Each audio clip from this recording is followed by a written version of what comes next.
এখন আমাদের ধারাবাহিক রুহানি অনুষ্ঠানে কিছু আলোচনা করা হইবে সিরাতাল মুস্তাকিমের আরো এক তথ্য সম্পর্কে। এবং আজকের পর্বে উক্ত উল্লেখকৃত সেই তথ্য হইল প্রত্যেক মানব গোষ্ঠীর যার যার ব্যবহার হিসাবে সেই মহান সৃষ্টিকর্তার রহমত সম্পর্কে আমাদের আজকের পর্বে দলিল প্রমাণ সহ আধ্যাত্মিক দৃষ্টি অনুসারে এবং দেহতত্ত্বের হিসাব অনুযায়ী কিছু আলোচনা করা হইবে।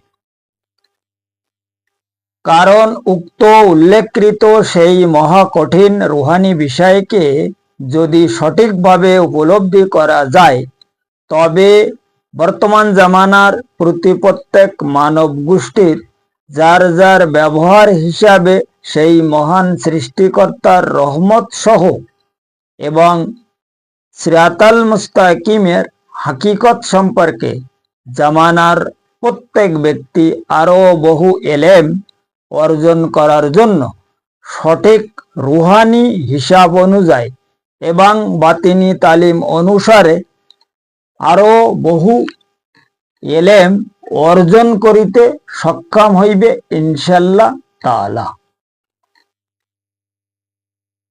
কাজেই এখন উপলব্ধি করার বিষয় হইল সেই মহান সৃষ্টিকর্তার রহমত সম্পর্কে তিনি কি উপদেশ ফরমায়া।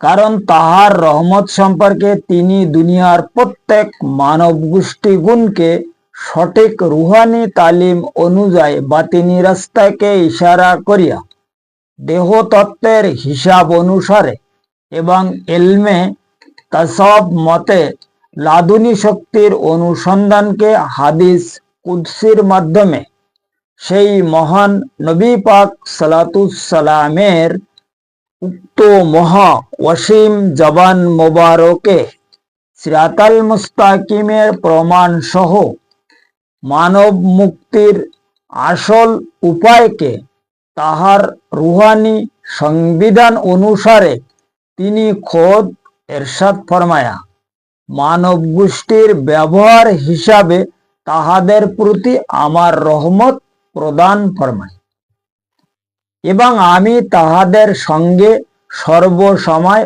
অবস্থান করি। যখন তাহারা আমাকে স্মরণ করিতে থাকে তখন আমিও তাহাদের স্মরণ করিতে থাকি।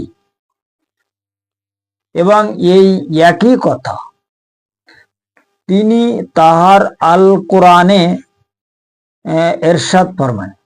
এই একই কথা তিনি তাহার পবিত্র আল কোরআনেও এরশাদ ফরমায় যে তোমরা আমাকে স্মরণ করো, আমিও তোমাদের স্মরণ করিব।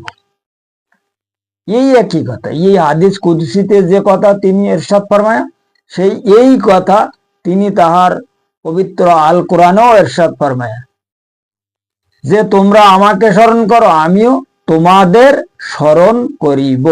যাহার কারণে সেই মহান নবী পাক সালাতুসালাম তাহার সেই মহা অসীম জবান মোবারকে তিনি এক হাদিসে দুনিয়ার প্রত্যেক মানব গোষ্ঠীগুণকে সিরাতাল মুস্তাকিমের প্রমাণ সহ সম্পূর্ণ রুহানি তালিম অনুযায়ী প্রকাশ্য রূপে এরশাদে গ্রামীণ ফরমায়া প্রত্যেক আদম সন্তানের লতিফায় কলব সেই মহান আল্লাহ পাকের দুই আঙ্গুলের মধ্যস্থানে উপস্থিত রয়েছে এবং তাহার উক্ত এই যে দুই আঙ্গুল, এই দুই আঙ্গুল হইল তাহার ক্রোধ আর তাহার সঠিক রহমত।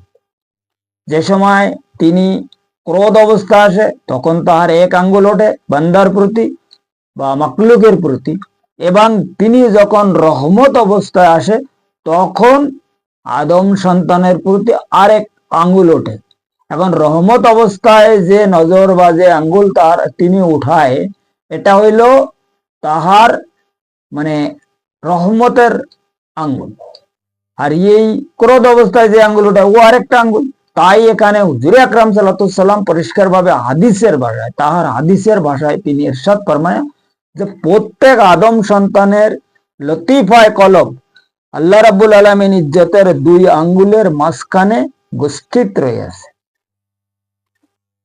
তাহাদের ঠিক ঠিক ব্যবহার অনুযায়ী তিনি তাহাদের প্রতি তাহাদের কলবকে পরিচালনা ফরমায়।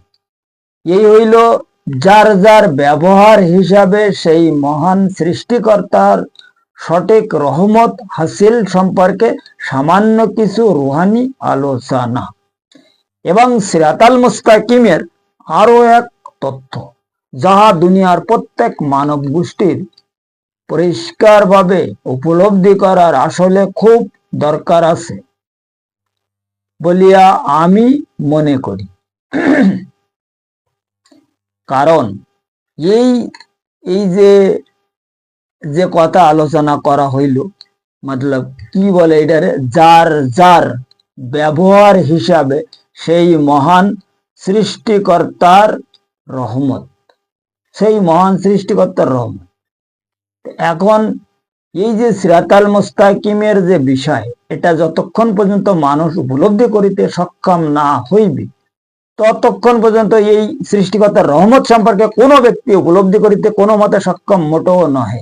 কারণ প্রত্যেক মানব দেহর লতিফায় কলবকে ইবলিস শয়তানের কবজা হইতে যখন প্রত্যেক মানব গোষ্ঠী উদ্ধার করিতে সক্ষম হইবে, তখন সেই মহান সৃষ্টিকর্তার রহমত হাসিল করার জন্য প্রত্যেক মানব গোষ্ঠী সঠিক সক্ষম হইতে পারিবে, নচেত নহে। তাই ব্যক্তি পাহাড় সমান এলেমধারী কিতাবী বিদ্যার মহাপণ্ডিত হোক না কেন, আর যত প্রকারের মহা কঠিন ইবাদত বন্দিগি করুক না কেন, সেই মহান সৃষ্টিকর্তার সঠিক রহমত হাসিল করা মোটেও সম্ভব নহে।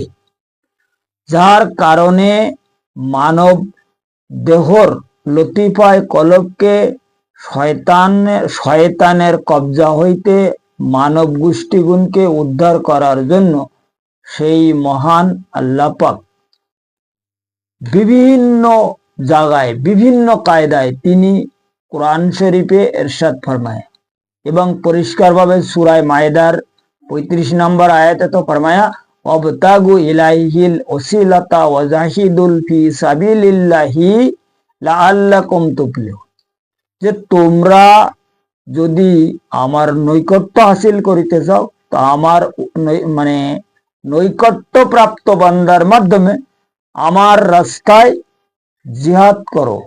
আমার যে রাস্তা, এখন আল্লাহ পাকের রাস্তা কোনটা? এই আমাদের এই দুনিয়াদারি যে রাস্তা, এই রাস্তার কথা বলা হয়। আল্লাহ পাকের রাস্তা, আল্লাহ পাকের রাস্তা হইলো রুহানি রাস্তা। যে রাস্তায় জিহাদ করতে গেলি ওই জায়গায় শয়তান তাগু জেন বসে আছে ওই রাস্তায়। ও রাস্তা হচ্ছে কোন রাস্তা? সিরাতাল মুস্তাকিমের রাস্তা, রুহানি রাস্তা যেটা, এটাকেই সিরাতাল মুস্তাকিমের রাস্তা বলা।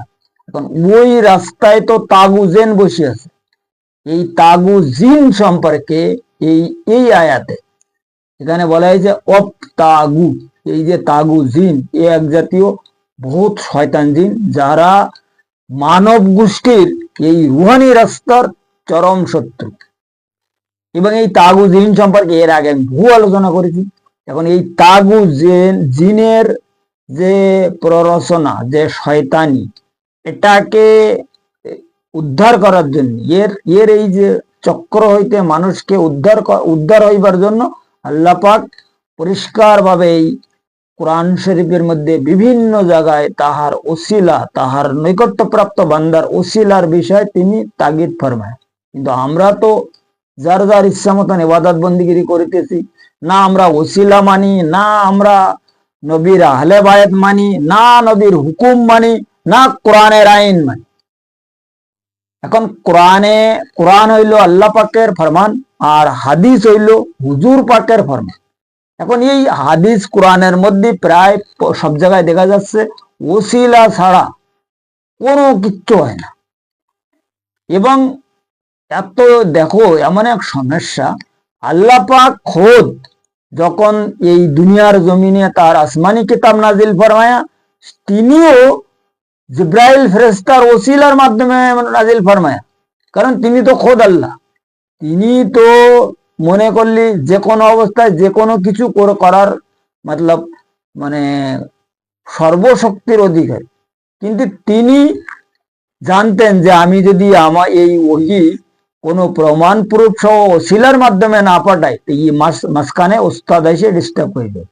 এই ওস্তাদের কারণে তিনি আমাদেরকে কোরআন মানে যা পাঠাইছে, হাদিস কুদসি সবকিছু ওসিলা না। হাদিস কুদসি তো হুজুর পাককে প্রকাশ্য ওসিলা মানে হাদিস কুদসি যেটা, এটা উনি খোদ ইরশাদ ফরমায়া হুজুর পাকের জবান মোবারকে।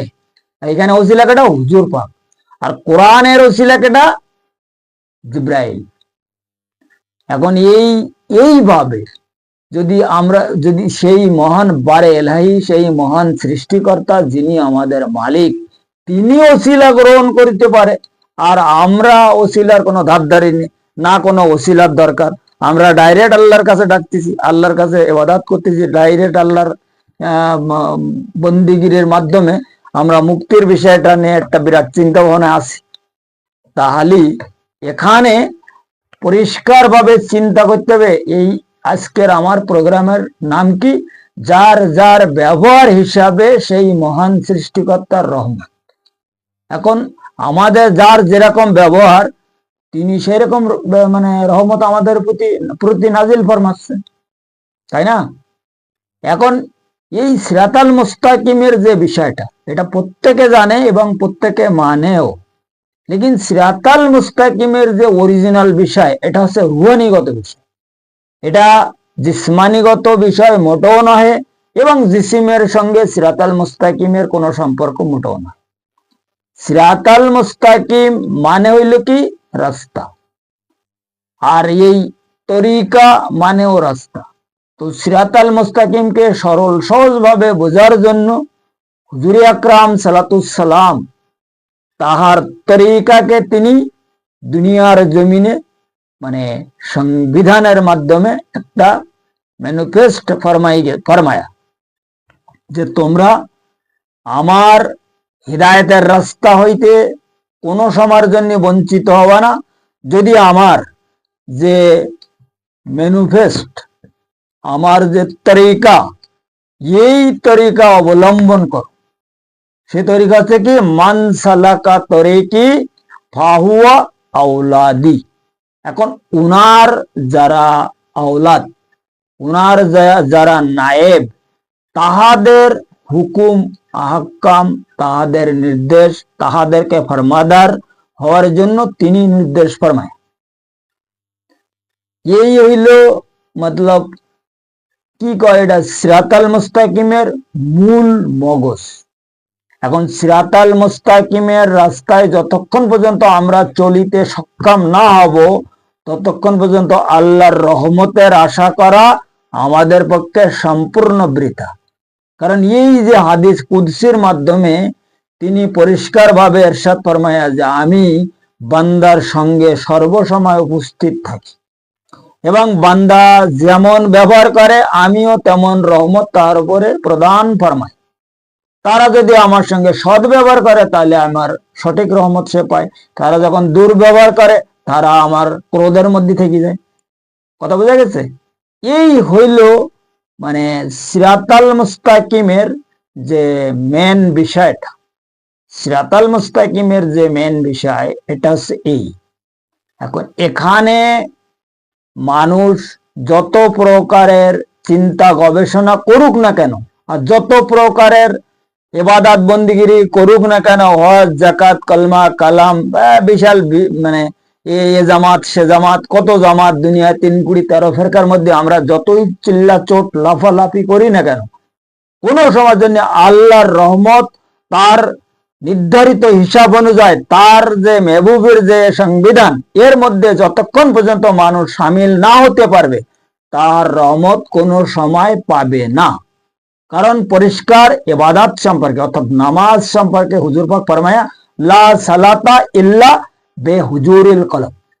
এখন এখানে সঠিকভাবে ইবাদত করতে গেলে হুজুর কলবের দরকার আছে। আর আল্লাহর রহমত যদি আমরা আশা করি, তাহলে ওখানেও আমাদের এই কলবকে সবাল করিতে হইবে।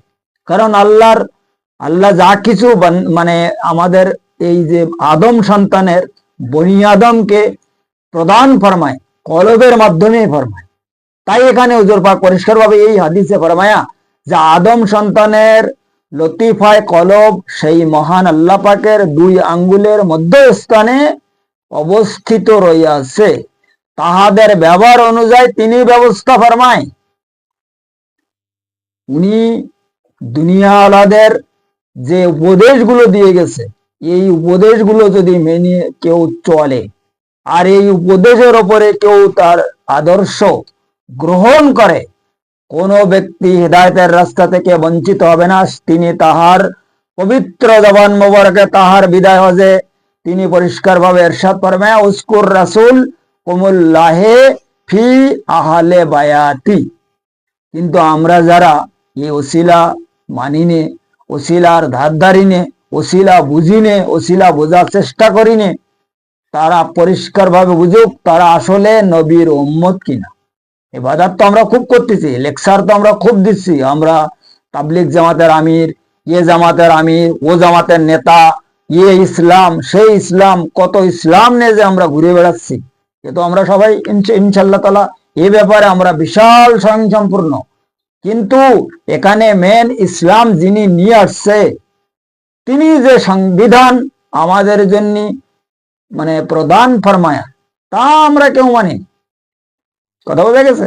এই জন্য আমি একটা কথা বলি যে ভাই, সবাই অনেক মাযহাবের মানুষ, বিভিন্ন মাযহাব, কিন্তু আসল মাযহাব কোনটা?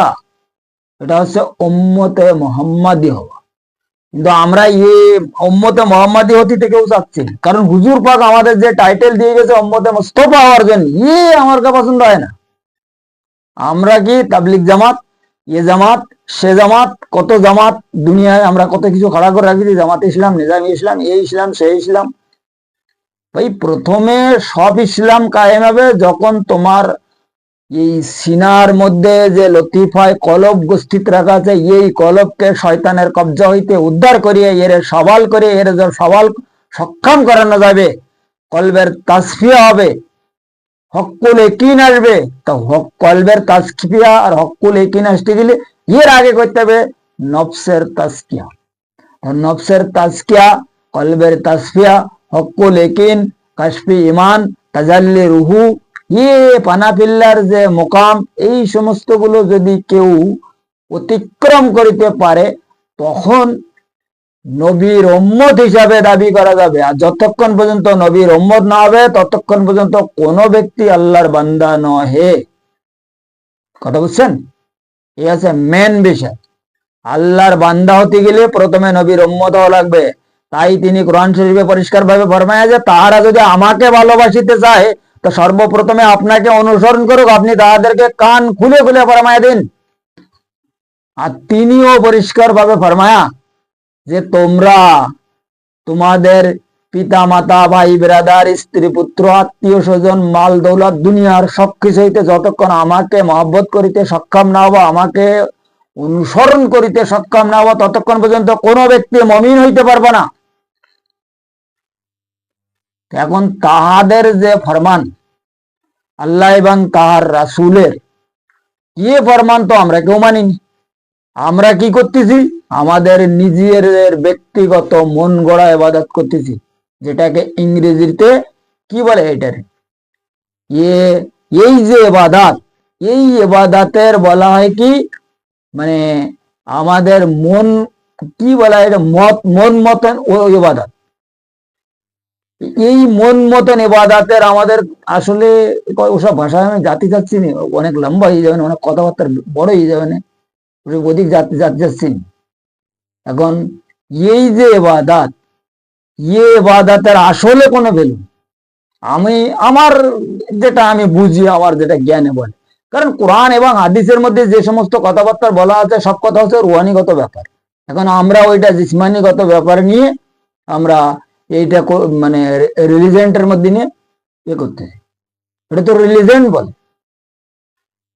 এই যে রিলিজেন্টকৃত যে ধর্ম, ये রিলিজেন্টকৃত যে ধর্ম, ইয়ে ধর্মের আসলে এটা কি বলে, এটা শত্রু ধর্ম, মিত্র ধর্ম, পিতৃ ধর্ম, এইসব ধর্ম আমরা করতেছি। এই ধর্মের আসলে কি ভ্যালু আছে আমি কেন কিছু বুঝতে পারতেছি না। যারা করতেছে তারাই ভালো জানে। এখন এই ধর্ম যে আমাদের কোথায় নিয়ে যাচ্ছে এটাও আমরা কিন্তু ভালোভাবে গবেষণা করে দেখে নিব।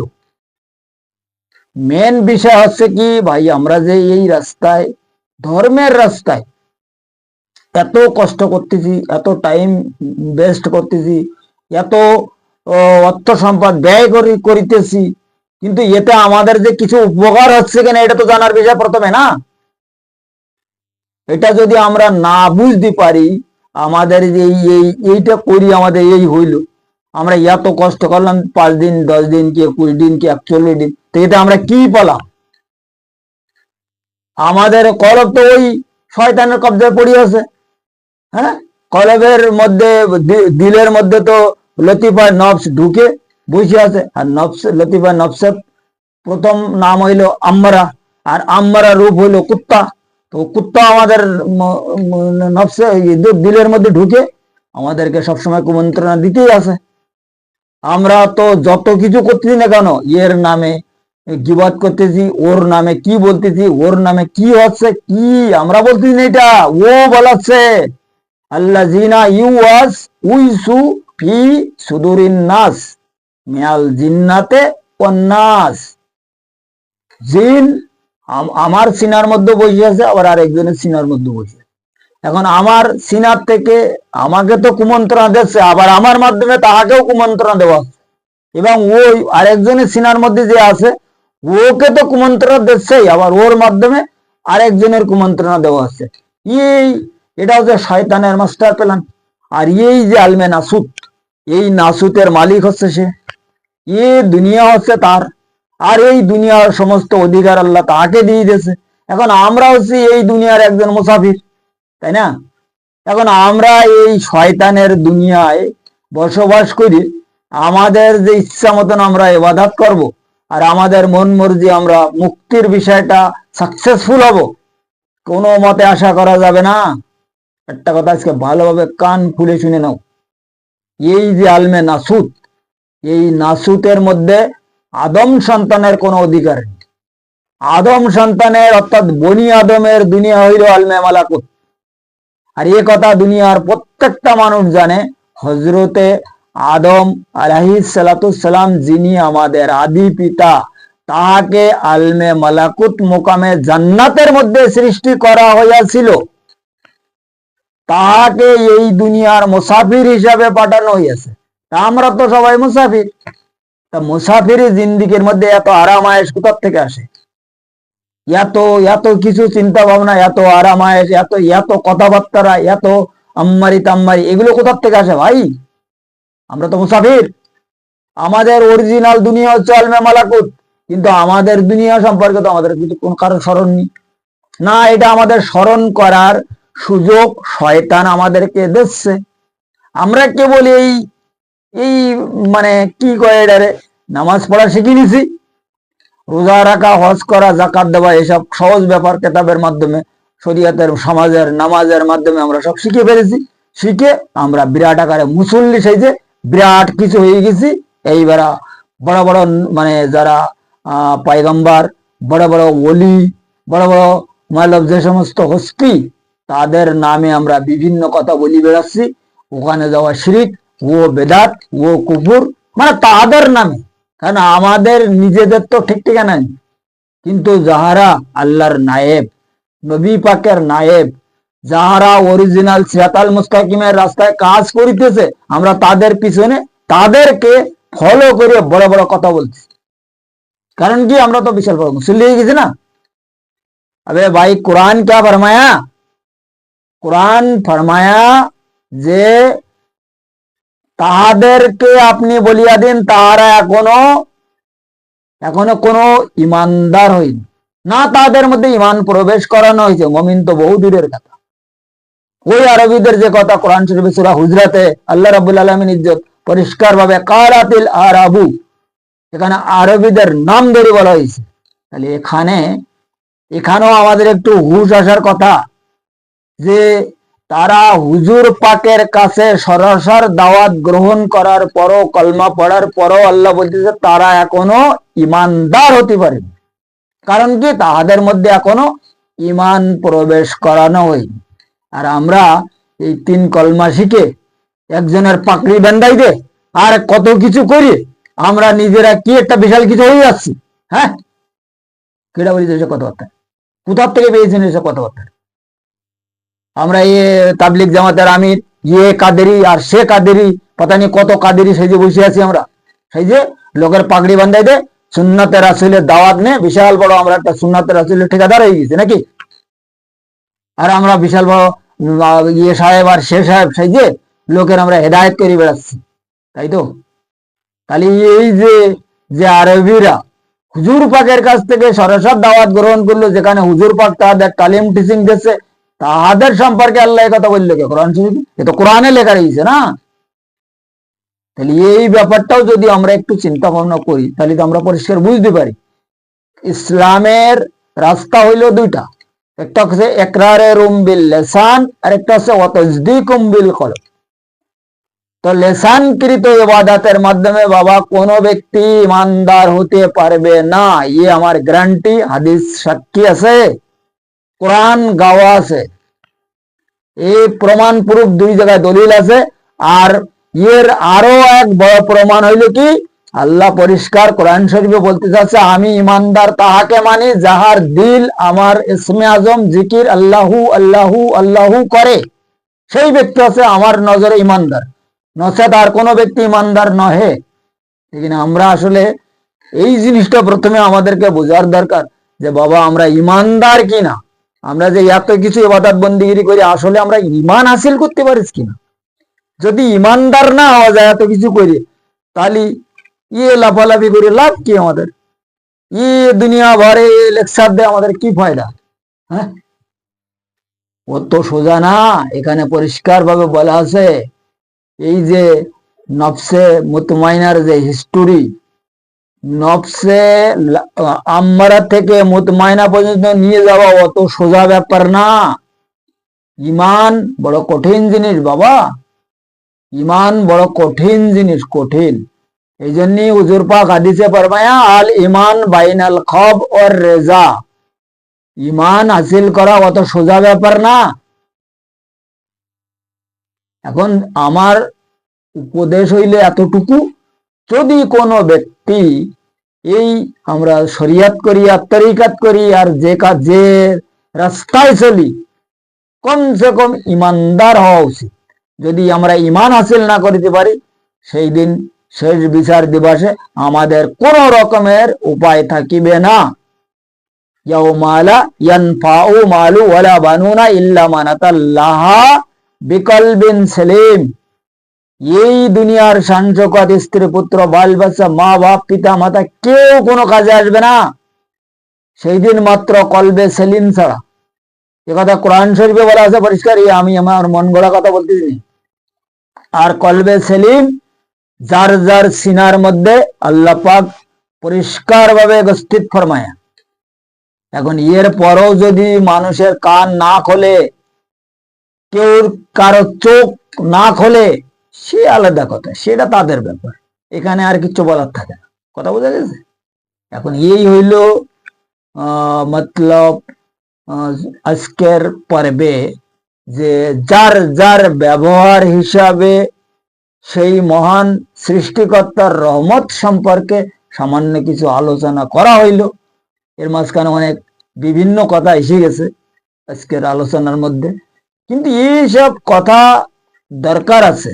কারণ কি, এই যে যার যার ব্যবহার আল্লাহর সঙ্গে বানাবার জন্য, রাসূলের সঙ্গে বানাবার জন্য, এই ব্যাপারটা এত সোজা ব্যাপার না, বড় কঠিন ব্যাপার।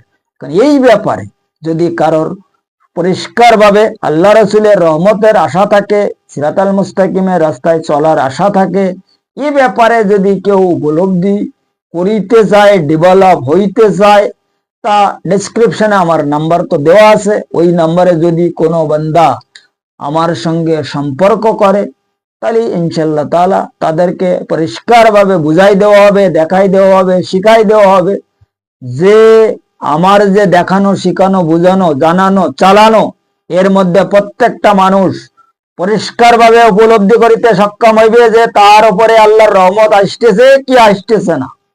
কারণ হাদিসের মধ্যে আল্লাহর রাসূল খোদ ফরমায়া যে আল্লাহ পাকের তরফ হইতে বনি আদমের ওপরে তাহার যে রহমত, এটা তিনি মানে ওহি, এলকা, এলহাম, ফরসাদ, খাতিরে হক ইত্যাদির মাধ্যমে প্রদান ফরমায়। কিন্তু ওই যে কেবল নবীদের জন্য, ওহির জামানা তো শেষ হয়ে গেছে, কারণ নবুয়ত শেষ হয়ে গেছে। এখন আমরা রয়েছি বেলায়েতের যুগে। এই যুগে সর্বপ্রথম শুরু হয়েছে কোথার থেকে? এলাম থেকে। এলাম থেকে শুরু করিয়া এলাম, এলকা, ফরসাদ, খাতেরে হক, এই যে চারটে বস্তুর মাধ্যমে আল্লাহর রহমত তাহাদের উপরে, আমাদের উপরে নাজিল হয়। এখন আমি যদি কারোর প্রশিক্ষণ দেই, ওই ব্যক্তি পরিষ্কার ভাবে বুঝিতে পারবে যে তার উপরে আল্লাহর তরফ থেকে বাশারাত আসিতেছে কি না। আর ইয়ে বাশারাত সম্পর্কে কোরআন শরীফে পরিষ্কার বলা আছে, ওয়াফি আনফুসাকুম আফালা তুবসিরুন। কথা বোঝা গেছে? এখন এই সমস্ত বিষয়, এত কথা আলোচনা প্রোগ্রামের মাধ্যমে করা সম্ভব না। এই জন্য ডিসক্রিপশনে নাম্বার দিয়ে রাখেছি, যদি কারোর জানা বোঝা চড়া করার ইচ্ছা হয় আমাদের সঙ্গে সম্পর্ক করলি, আমার এই সিরাতাল মুস্তাকিমের মিশনের সঙ্গে যারা জুড়ে রয়েছে, যারা এখান থেকে উপকৃত হচ্ছে, তাদের সঙ্গেও যদি সম্পর্ক করে, তারাও এই ব্যাপারটা মোটামুটি ভাবে একটা রাস্তা ক্লিয়ার করে দেবে মানুষের চলার জন্য। এই হইলো আজকের পর্বের মেন কথাবার্তা। যাই হোক, আজকের আলোচনা এই পর্যন্ত রাখা হইল।